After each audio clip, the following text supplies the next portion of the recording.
Everyone, thanks for joining. Thank you for joining. So this week we've sent out an email just to get your suggestions. Thanks for sending them over. We've got a few that we'll go through, and if anyone does have any suggestions along the way, just leave a comment for us, and then I'll carry on and we'll go over that as well. So the first suggestion that I've got then, I just log in, was from John, and that was about projects.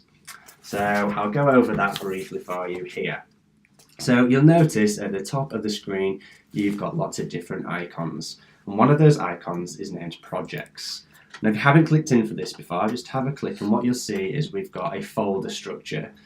What this folder structure enables you to do is organise all of your campaigns into a folder. Where this is useful is if you've got lots of different types of campaigns. So let's say you've got a welcome journey or you've got a lapse journey. You want to group the emails together along with the microsite that you're using, along with the journey that you're using. So the way that I would do this, I would start a brand new project and I will call it my welcome journey. If I click and create that, that creates a brand new folder here. So if I click on that, you'll see it's now empty. I can add an item or I can add a new folder. What I'm going to do is I'm going to add a new folder and I might say emails. If I click into emails, this is where I can start to add items. So I might select an item, which is an email template, and I'll just put a test in there for now, but this might be welcome email 1, for instance. So I'll click on that, add that item. What it does is it'll put that email template straight into that folder for you, and you can add your full welcome journey emails. What that means is then if you ever want to come to amend it or you just want to see what's part of it, I can go into my folder and I can see, right, so this is email, this is the first email that's going out. I can then go back, I might add another item, which might this time be, add a new folder rather, which this time might be journey. And then within this journey, this is where I would add items. So again, I would add a journey this time, select that from the file type, and again I would have a welcome journey, add item, and there it is. Very quickly I can view this journey, I can look at the report, and I can go check out further information about that specific journey without having to search for everything. So you can see now I'm starting to get a good approach here. I've got my emails, I've got my journey. Have I got a site as well? I might also have that in there. So I might put microsite create, create, go into my microsite, add an item. Again from the file type, add a new microsite this time, and pop that in there. So now altogether I've got my full journey here, as well as the full emails, as well as the microsite. And you'll see there's other options here. So I've got the email campaign. So if I've done a one-off email campaign as part of that, same with SMS. I can also put all my marketing lists in there. So where I've got my welcome journeys, perhaps you've got data coming from all different sources like websites, CRMs. I can pop all of those different lists in here as well. And also if I've created any forms. And you can see here how we've separated ours as well. So where we're doing these webinars, we've also separated our journey emails and data into here. We've got things like our travel. So where we've got travel related emails, we've popped all those in a specific folder. And this really comes in useful when you've got lots and lots of different departments like we do at Force24. So I've got marketing having their own folders, having their own campaigns. I've got sales that might put in things like the price lists and all of their microsites that they might use. Got our event team where they pop all of their event-based marketing into the actual folders as well, and paid search and all of those different places. So it just gives you the ability to organize your portal and your campaigns a little bit easier, rather than it all being just mashed around in different places. Any questions so far? Great, I'll move on. So the next one is from Steph, and Steph wants to talk about the IP tracking. So what I'll do is I'll just pop on the web activity tab here. When you go to the web activity tab, you'll see that you've got two tabs also at the top right, which is identified and IP tracking. So identified, you'll probably be quite familiar with already, is what we call our cookie tracking. So anyone that's actually clicked on an email or filled in a form and they're browsing around your site, So here I can see I've got 14 web visitors. IP tracking is slightly different. So most of you will have this installed on your website already. If not, it's just a small piece of code that wants to apply into your website. If you need to get in touch with us about that afterwards, please do, and we'll send you that specific code. But it's just added to the current tracking script. And what that does is it allows us now to track the companies that are visiting the website. So it's different to the cookie tracking because that's all about contact activity. This is anonymous IP tracking. So because it's anonymous, it's not a person, it's just based on their IP. So as you can see here, I can see in the last 30 days all the different web visits I'm getting. So usually the weekend drops off for us, but it picks up again in the middle of the weeks when we're getting lots and lots of different web visitors.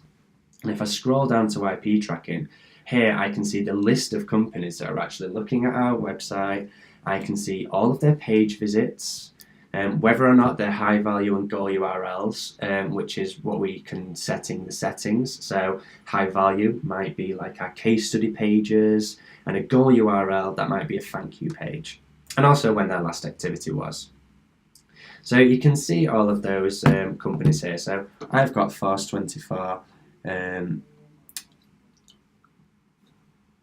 here. I can see all of their web visits. I can see, I can see John Lewis. I can see lots and lots of different companies.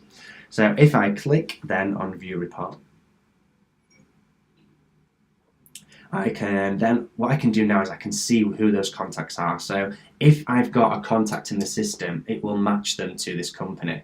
So I can see all of those different people here. I can see where they're from. I could find the company on LinkedIn if I wanted to, and find them on Twitter. I can see their location, and I can also see all of their web activity, so I can get a really good idea of what they're looking at and how they've come as well. So look, they've Googled us, for instance, they've looked at our pricing, so they've done quite a lot of activity across our website, and all of that's tracked.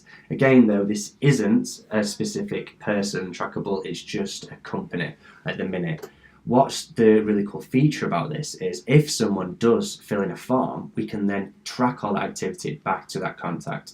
So let's say you've been looking around on the Force24 website, and I can see you. So if I scroll down onto our IP tracking, I'll be able to see Force24 as a company here. What I can do is as soon as someone fills in that form, or perhaps they click on an email, because that cookie is now dropped, I can then say all of that activity is associated with your contact, meaning if we're making use of lead scoring, rather than just giving you a lead score of 1 for instantly filling that form, I can backdate all of that activity. So instantly, I actually know that you've been looking at this for a while, you're actually a hot lead, and we can send you straight to the sales team to have a to get in touch with those guys as well. On the IP tracking as well, like I say, you can filter it, you can change it and dates. So if I wanted to look at everyone, perhaps just today or month this year, I can do a relative, so I can actually say X amount of days ago, or I can do what we call absolute, which is I might want to look from a specific date range. I can also filter based on the URL type. So if I've got lots of different mag sites and websites, or maybe I've got lots of different brands, I might pick a specific website or a company name that I want to take a look at. And I can also search on an IP address. So if you know that perhaps someone that's interested in you as a business and you do happen to have their IP address, you can very quickly check if they've ever visited you in all of that time. And then obviously with the identified, that's with our cookie tracking. So anyone that's clicking, anyone that's filling in forms. And like I said, I can filter this as well. The same filters again, so I can look at people that have been visiting today, this week, this month, even time range and day range. Again, relative if I wanted to look at people that have been looking 10 minutes ago, and absolute if I want to pick a specific date range. So where that's useful, let's say perhaps I've sent out a piece of DM, I know it's going to land between a couple of weeks in November, I can select those times when it went out and find out who's been visiting the site, which is probably most useful within the IP tracking actually. Because if you've got a link in there and they're not filling the form, you might see a spike in web activity. So when I scroll down further, then this is where I then can see the activity summary. So how many web visits I've got. So this is today. So I've got 14 web visits so far, 8 from the email, 6 are direct visits. So the cookie's on the computer, but they've just happened to have come to us direct. And then I've got 2 high value URLs and 2 goal URLs. Scroll down further, I can see the engagement timeline. So I've got quite a big spike today. So perhaps we've sent out an email. I can see my most visited pages. So our website tends to be top there. But I can see, second of all, I've got our 12 guide downloads. So a lot of people are downloading our specific guides. I can also see the referrer URLs. So if it's not disclosed, it'll show so here. But I can see where they've come from last. So a lot of people are coming from our landing pages that we're creating within our microsite builder. We've also got a couple that have come from LinkedIn. And then this is where I can take a look at the activity. So I can see the contact name, what company they're from, what lead score we've attributed against them, all of their page visits, again, same high value and goal URL, whether or not they've come from an email or whether it's direct, you can see some of those icons there, and also their last activity date.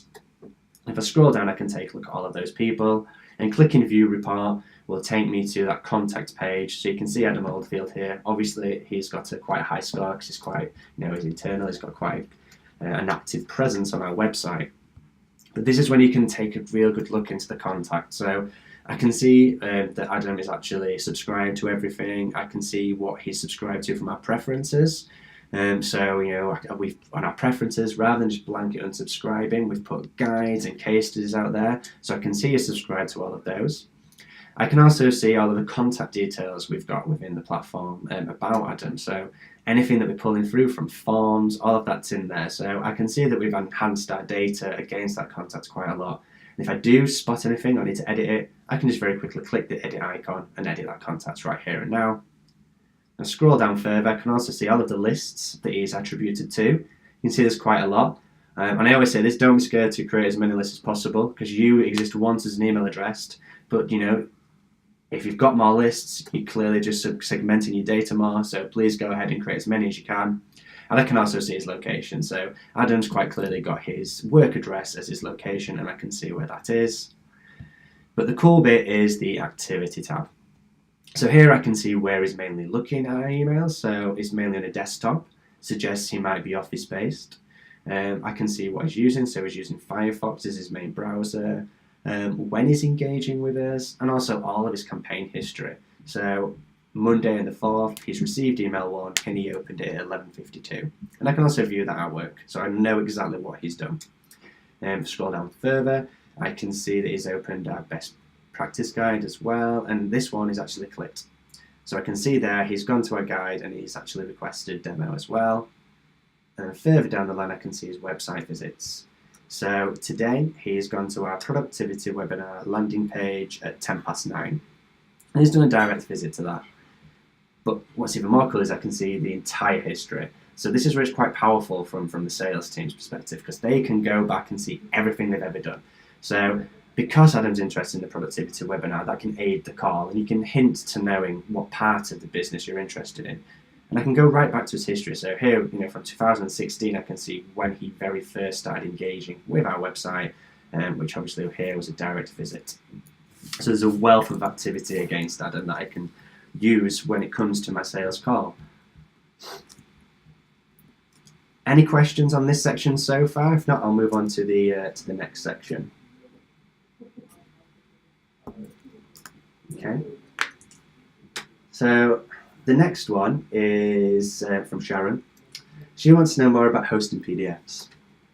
So hosting PDFs is really, really simple. So if I pop over to our microsite page, what I would tend to do is I would create a specific section for hosting your PDFs, just so you can keep it separate, and you can then also keep a log of all the PDFs that you might be hosting on the platform. So what I'll do first of all, I'll click Add Microsite. I might just call it PDF or something like information, because that will appear in the URL. And then I can click Save. And then what I'll do next is I'll just add in a blank page, just because I want that page, I need something to be there so I can publish it. And what I'll also do is I'll get a PDF ready. So within the PDF, what I would suggest is make sure that you've actually got no spaces within it. So I'll show you that in a second. So if you just add new page, I'll just call it Home and add that page. Just publish it for now on my There we go. And you can see now my URL's landing, 424-information. There we go. On my desktop, I've got my PDF, so I've just put underscores in it, just to make it friendly for the URL as well, because it'll show those underscores. If you put a space in, it tends to put in a percentage sign, so it doesn't look as great.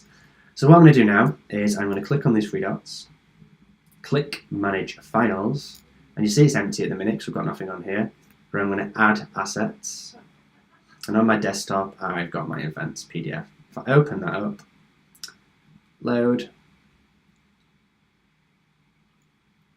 and then that's what it's doing now, is it's loading the PDF into the system. Now it's loaded it, but it's not live on the internet yet because I now need to publish it. So just give it a few minutes to do so. And then what I'm going to do is publish this URL. As I publish the URL, it will upload that PDF directly then to your domain, and you're able to post and then host that the PDF. So if you want to share it on the likes of social media, if you want to link it within your email campaign or your SMS campaign, you're able to directly copy that link and pop that in your email basically. So all I would do is I'd just go to my email templates, I would go on edit, and then let's say download now, where we've got the hyperlink, just pop the link in there. So there you go, it's as easy as that. Any other questions on that so far? No? Okay. So the last request I've got so far is with regards to sending SMS. So if you've not taken a look at this so far, everyone has this available in their platform. So just let me know if you do want to go over this, but I'll show you briefly how to do this either via a campaign or via Journey Manager. And it's really, really easy. So there's two ways to do it. You'll see you've got the paper aeroplane icon here about creating a campaign. If I click Create Campaign, you can see I can create email or I can create SMS. So if I select Create SMS, I've got my usual section here with regards to adding campaign tags for your reporting. And then you've got my campaign details page. So the name, that's exactly what it'll be for your reporting needs. So I'll just put SMS, and maybe I'll put the date in there. The from name is Force24 at the minute. I can enable on replies. If I enable replies, that will now come from a system number. If I have them off, so when it's come from a name, it will come from Force24, and you're unable to reply to that. So make sure you have them on or off, depending on whether or not you want those replies.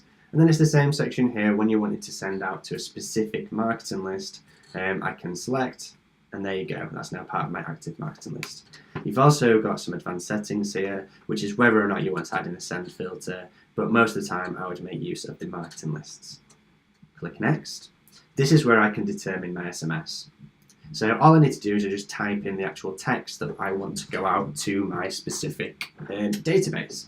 And you'll see there's a little yellow icon with the help. If you open that up, there's a lot of things, a lot of help here about what we need to do for our opt-out, what we need to do for placeholders. So you can see here, there's a section about a placeholder for your URL. So rather than typing in a super long URL, I can automatically shorten that by using this code here. So what I do is I put hi, and I might put first name like you would on email. It works in exactly the same way. It will show you on the right hand side a preview of how that looks. So it's pulled through the name Susanna. So you know it's going to pull through their actual first name.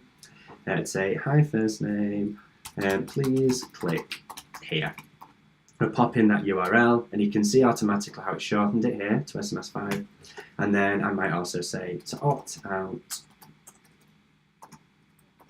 click, and then brackets opt out. This will then automatically populate with the opt-out link, and it's the same page as what you've already got set up for your emails. It'll go to exactly the same place, and that's where they can manage their preferences then to opt out over email or SMS. We've also got here that's got 89 characters, so at the minute it's still one message. SMS, remember, is 160 characters, so anything more it will pop to 2 SMS. But all it means is it'll just stay within one conversation mode, so it's not, if you can see there, it will just show as one big SMS, like so. Once I'm happy with that, I can click next and continue. I can, again, same options here, I can launch immediately or schedule. So I might want to send today at 2 o'clock, let's say. Click next. same campaign overview page, so I can make sure I'm happy with my actual SMS. I can preview it if I want to have a look at that and make sure that all of the personalization is pulling through. So you can see here I've clicked on Jake and I can see that his name's pulling through, so I know all that's correct. And all I do then is I click Approve and Schedule, and that SMS will go out as scheduled. The other option, obviously, is within our Journey Manager. So where you might bring it into Journey Manager is, let's say you've sent out an email and you want to follow up to everyone that hasn't actively engaged with it with an SMS. So I'll just send a new Journey campaign.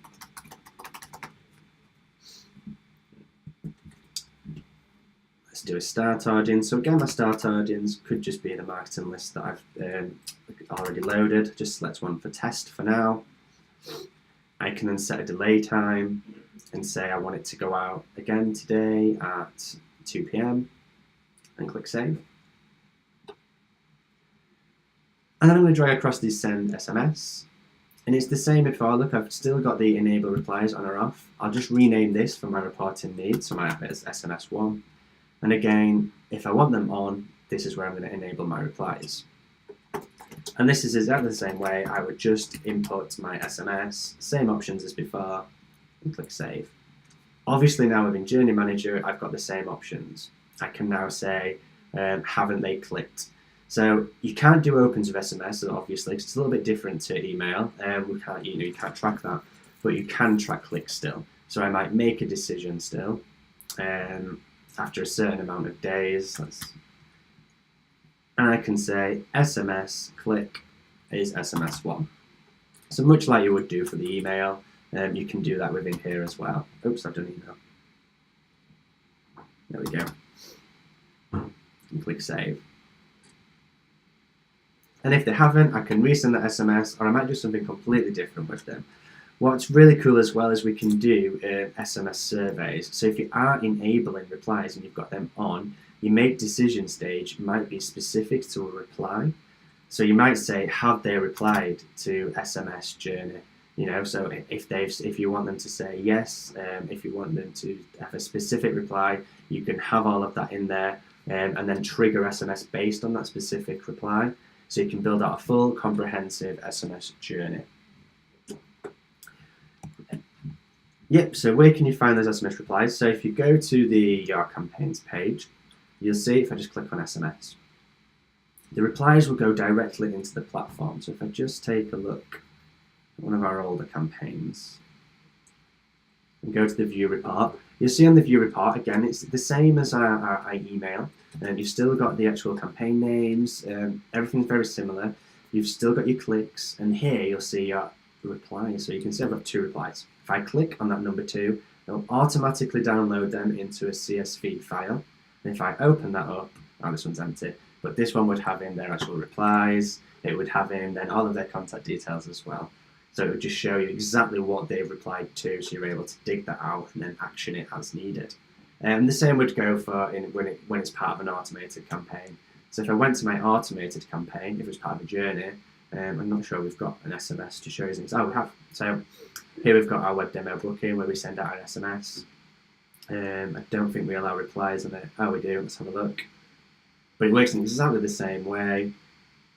And then I'm able to see the reply here. So this person's just simply replied rearrange. So we've sent them an SMS rather, to say, can you make the demo? And they've replied directly and said we'd like to rearrange it. And that's come from one of our journeys, which is web booking demo. So most of you have probably been through this journey when you've actually been on board with us or you've gone through the demo process. But if I just show you a little bit about this journey in terms of how it's actually working. You don't get the SMS until further down in the stage of the web demo booking because it's a separate part of it. So you're able to send out the emails, but as part of later on in the journey, you can also send out that confirmation of that web demo booking or as a reminder. And it's really useful when it comes to event marketing as well. So when we were speaking about it on the previous webinar, which is available on our help section if you do want to check that one out, you can see that we can send out emails on the day of the actual either webinar or event that you're going to. But what really works well is send out an SMS because it's instant. So send one early to say, hey, remember to see us at this place at this time, stand, whatever. All of that can be included in your SMS. And it's really powerful because, an email inbox, you might not check straight away, you might get missed with SMS straight in there. Any other questions so far? Any other requests?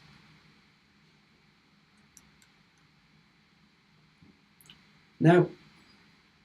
Okay, well, what I'll do is I'll leave it there for now. Again, we'll make this live on our help section for you to go over and have a good look at. If there is any other questions, please do feel free to pop an intercom or send us an email, and we'll be able to go over it, especially when it comes to SMS journeys or SMS surveys. If you'd like to talk through one of those, and we can brief them out together, we'll build them out on our journey builder together as well. Thank you all for joining. Speak soon. Bye.